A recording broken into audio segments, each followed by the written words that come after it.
Let me just also involve General K.K. Sinha and Major D.P. Singh. I'll come to Major D.P. Singh first. Shravan was asking you about your own experience. I would like to broaden this debate into, what are important lessons or takeaways from the Kargil war for the ongoing India-China standoff, Major Singh. But then first, your own experience of the action there at that time when India really went headlong and made sure that the Pakistanis went back and suffered a humiliating defeat. Thank you, and Jai Hind to each one of you. Jai Hind to the whole nation. And Colonel Thapar, I was listening to him, and I was listening to the bravery of every time you listen. Despite me being a soldier, every time I get moved. Listening to the bravery of a soldier from his father's mouth, who is so nonchalant, and sharing the bravado, with so calm and peaceness. This is what the culture, this is what the traditions of Indian Armed Forces, what we follow. When it comes to the country, it is only country first. The nation's flag should always fly high. There is no way you can come in between the country and self. The self is always in the end, and it is the team who comes the next after the country. And this is what perhaps, in my scenario, my team had actually proved this very fact, that team comes next, because despite knowing the facts that enemy can pick and choose and kill, take a pot shot and kill each one of them, because I was not in the hilly areas of Kargil, I was down south in Aknoor area, in a riverbed, even a 1 hour Tawi, where the post was hardly 80 meters away from the enemy post. And in fact, before the war started, we used to interact under the cover with the enemy in a normal manner, taking the cover, not coming face to face, but we used to interact with the soldiers also, of the enemy also. So the clarity was so much to my soldiers, the 7 Dogra brave soldiers, that in front of them there was an officer lying who was brutally injured, not conscious, bleeding from all the holes. 50 shrapnels are still inside. Many shrapnels had cut me through because of that mortar bomb. But without worrying and thinking about their own self, they picked me up from the battle zone. 4 braves who picked me up. One was a weak swimmer, and he very well knew that he had to cross the river stream which was flowing behind my post. And as the luck would have, later I came to know that he also slipped in between.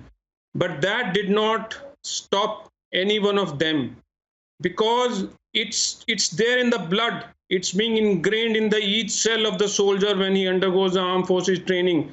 And it is the traditions of the armed forces, it is the traditions of the unit, the bravado which we have heard, the way in past our soldiers have kept the image of India, image of flag intact.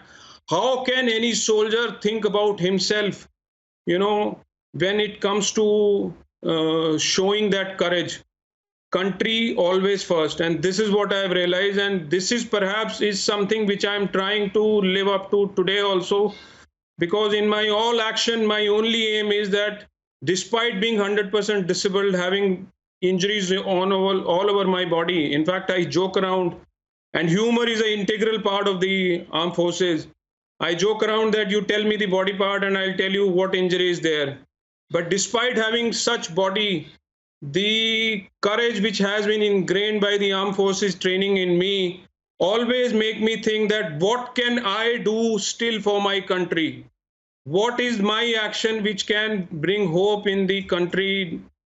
This is perhaps the reason why in last 21 years, I could achieve some successes in my life as a soldier, keeping the flag high, and that is one of the reasons why I celebrate that day. Though I was declared dead, but I celebrate that day with all the humbleness, all the praise to the soldiers who have given their life. And I convey my gratitude today also again to all those 527, 1363, the numbers, the heroes who got killed in action and who got injured, and their families, the gratitude to all of them, the sacrifice which they have done and they're still doing. Many of them are still doing the sacrifice. My only humble submission is that we should remember them always, and each soldier, although the numbers of 527 and 1363 tells us that who got injured or got killed, but every soldier of the armed forces deserves that respect. It is a matter of just chance that somebody was there, somebody was not there. Many of them are still ready to do anything for the country. So each one of them deserve that respect what has been given to every soldier. That's my humble submission to each one of you. Absolutely, Major DP Singh. Wonderful message from Major DP Singh. I go to General KK Sinha. And, sir, when Colonel Thapar was talking about his son's, that ultimate sacrifice and that action, I also remember it was in 1999, and I got a call from a course mate. And Major Padmapani Acharya is my senior from the academy, sir. And 6 months my senior. He got the MVC. He laid down his life fighting. He was in 2 Rajarif, sir. And I got a call, and that my course mate told me that Archie, sir, is no more. And when he said that, there was a feeling of numbness because suddenly the war had come to the doorstep. It is only when, of course, you have that feeling for everybody, but when you know that there is somebody personally that you know, sir, somebody from your regiment, your senior, your junior, your course mate, it tends to hit a little more personally. General KK Sinha, sir, you've had your own experiences in Kargil, and you've mentioned many times how the Pakistanis were literally groveling at your feet and saying, Saab, hame jaane dijiye, let us go. We do not have the will to fight. And General G.D. Bakshi also mentioned, sir. He mentioned about how the Indians were crawling up the slopes, and the Pakistanis said that our fingers are aching on the trigger. And then Major DP Singh mentioned the level of sacrifice and commitment that is required to being, when it comes to being in the armed forces, in the army, especially in a place like Kargil. All of you have fought wars and all of you have seen it. My question to General Sinha is, so what was your experience with the Pakistan Army?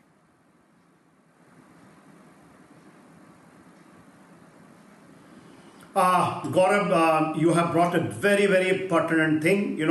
What today, when we are celebrating Kargil War, when we are the valor, the gallantry, the determination, the motivation, the professionalism of Indian soldiers, especially the young soldiers and the junior leadership.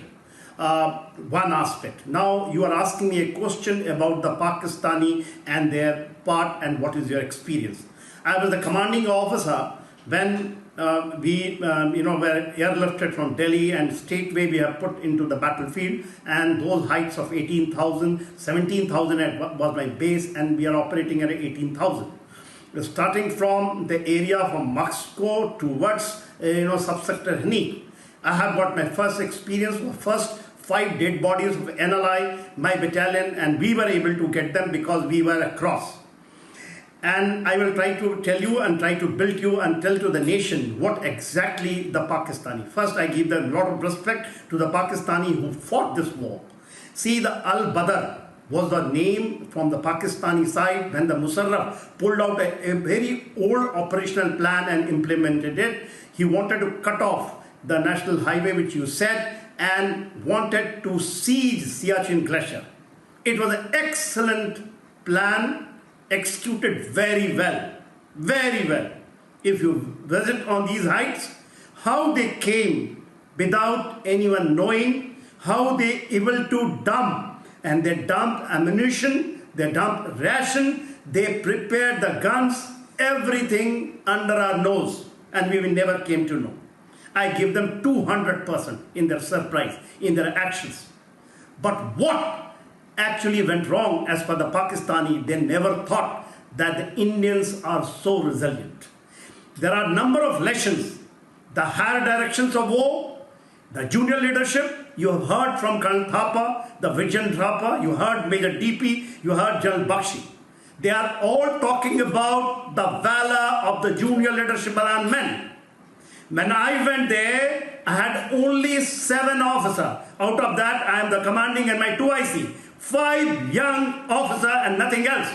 But even the Nayak, Lance Nayak, Havaldas, I have got, something if I will tell, not you will only get the goosebump, but you will understand what the metal they are meant of. It is excellent. This is what the cutting edge and exactly what you have seen in Galwan, on 1569. This is excellent regimentation. On Gaurav, you know better than me.